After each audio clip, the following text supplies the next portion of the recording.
लोकसभा चुनाव के लिए तीसरी बार पलामू संसदीय क्षेत्र से भाजपा प्रत्याशी बीडी राम को घोषित किया गया है, जिसके उपलक्ष्य में पलामू चैम्बर ऑफ कॉमर्स की ओर से स्वागत समारोह का आयोजन हुआ। संबोधन में बीडी राम की प्रशंसा करते आनंद शंकर ने कहा कि बीडी राम के रूप में अभूतपूर्व सांसद पलामू को मिला है, जिनके कार्यकाल में पलामू विकास के मामले में आगे बढ़ा है और व्यवसायी वर्ग भी सुरक्षित महसूस कर रहे हैं। कार्यक्रम को संबोधित करते महिला विंग चैम्बर ऑफ कॉमर्स की अध्यक्ष शर्मिला सुमी ने कहा कि बीडी राम किसी परिचय के मोहताज नहीं है, वो लगातार क्षेत्र में काम कर रहे हैं। एक शिक्षित व्यक्ति की दूरदर्शी सोच होती है और बीडी राम जी सभी उम्मीदों पर खरे उतरे हैं। कार्यक्रम के अंत में व्यवसायियों को संबोधित करते हुए पलामू सांसद बीडी राम ने कहा कि अब तक जो जिम्मेदारी मिली है मैंने उसे पूरी निष्ठा के साथ निभाया है और आगे भी निभाऊंगा। कम्युनिकेशन के लिए अमृतसर कोलकाता इंडस्ट्रियल कॉरिडोर का एक सेंटर झारखंड राज्य को मिला, लेकिन कैसे डबल इंजन की सरकार नहीं रहती है, उसका कैसे खामियाजा उठाना पड़ता है, इसकी जानकारी आपको अवश्य होनी चाहिए। राज्य के भवनाथपुर क्षेत्र में बने, इसके लिए भरपूर प्रयास हम लोग सेक्रेटरी से मिलने से लेकर के मंत्री से मिलने तक या संसद में प्रश्न उठाने से लेकर के विभिन्न फोरम्स पर इसका जिक्र करने तक हमारा दोनों जिला अति पिछड़े कहिए या आकांक्षी जिले कहिए की सूची में आते हैं। गढ़वा के उपायुक्त ने हमारे प्रयास से भवनाथपुर का प्रस्ताव समर्पित किया कि भवनाथपुर में इंडस्ट्रियल कॉरिडोर का हब बनना चाहिए। यहाँ पर वो सारी सुविधाएं मौजूद हैं, सड़कें मौजूद है, पानी मौजूद है, बिजली मौजूद है और सबसे बड़ी बात यह है कि भविष्य में इस इंडस्ट्रियल कॉरिडोर का यदि एक्सपेंशन होता है तो उसके लिए जमीन भी। साहिबगंज नींबू पहाड़ में हुए अवैध खनन की जांच को लेकर एक बार फिर सीबीआई की दबिश देखने को मिली है। आपको बता दें कि आज सीबीआई की 3 सदस्यीय टीम मंडरू अंचल क्षेत्र के सिमरिया मौजा में अवैध पत्थर खनन खदान की जांच करने पहुंचे, जहां सीबीआई की टीम ने स्थानीय गोताखोरों को खदान में जमे पानी में उतारा और उसके बाद पूरे खदान की मापी करवाई। आपको बता दें कि नींबू पहाड़ पर अवैध खनन मामले की सीबीआई जाँच पर रोक लगाने के लिए झारखंड सरकार की याचिका को झारखंड हाईकोर्ट के जस्टिस एसएन प्रसाद और जस्टिस पीके श्रीवास्तव की खंडपीठ ने सीबीआई जांच पर रोक लगाने के लिए दाखिल याचिका को खारिज कर दिया था।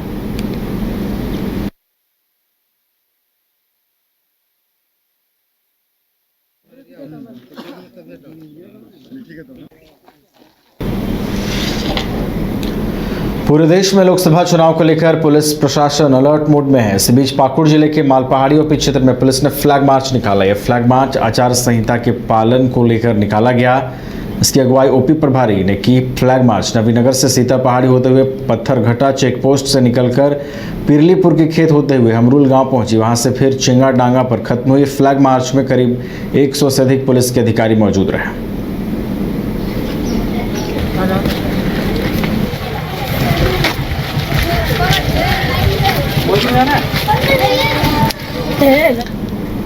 बॉलीवुड के पॉपुलर गायक दर्शन रावल धनबाद की गोविंदपुर स्थित केके ग्रुप ऑफ इंजीनियरिंग पहुंचे, जहां मौजूद हजारों छात्रों को उन्होंने अपनी गीतों पर खूब झुमाया। इंजीनियरिंग संस्थान के छात्र छात्राओं पर दर्शन रावल का जादू सर चढ़कर बोलता नजर आया। मौका था केके ग्रुप के वार्षिक महोत्सव के समापन का, जहां संस्थान के निदेशक इंजीनियर रवि चौधरी ने गायक दर्शन रावल को मंच पर शॉल और बुके देकर सम्मानित किया और उसके बाद दर्शन रावल अपने नए पुराने सुपरहिट गानों को गाकर वहां मौजूद छात्राओं को खूब झुमाते नजर आए।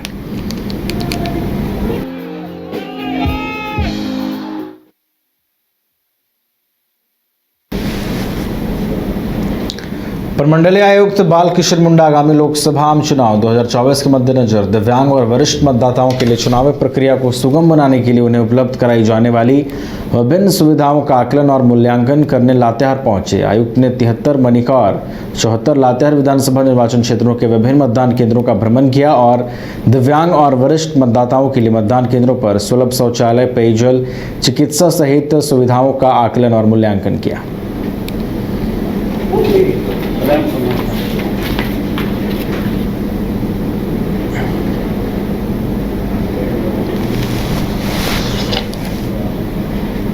रामगढ़ थाना गिद्दी क्षेत्र के पंचायत बड़का चुम्बा गांव पडरिया में असमय आंधी तूफान का कहर बरपा है। यहां के पडरिया निवासी सुरेश गोसाई पैरवा देवी के घर के ऊपर छत और एल्बेस्टर सीट तेज हवाओं ने उखाड़ दिया, जिससे हजारों का नुकसान होने का अनुमान जताया गया है।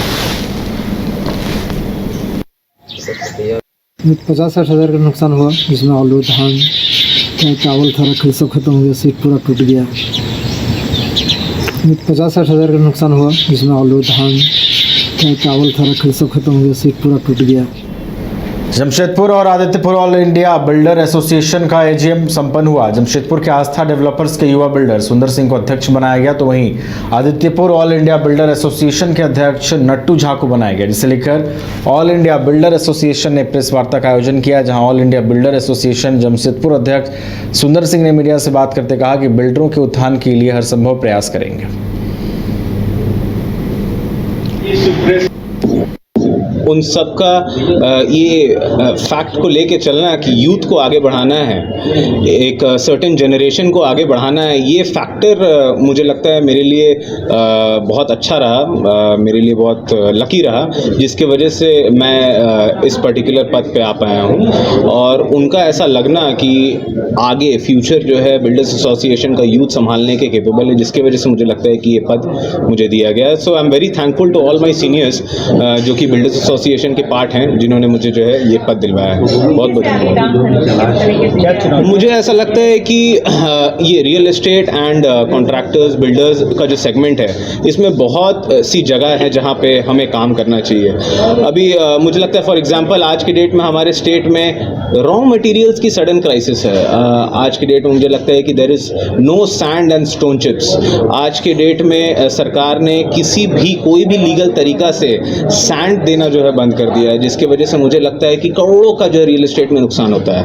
मैं आपको ये भी बताना चाहता हूँ कि ये पूरा का पूरा एंटायर झारखंड का धंधा आज की डेट में 7,000-8,000 करोड़ तक जाता है, और सिर्फ जमशेदपुर मुझे लगता है कि तकरीबन 1100 करोड़ का मार्केट है। 1100 करोड़ का मार्केट होना जमशेदपुर में, आपको समझ जाना चाहिए कि कितने लोगों का पेट इस पर्टिकुलर सेक्टर से भरता है।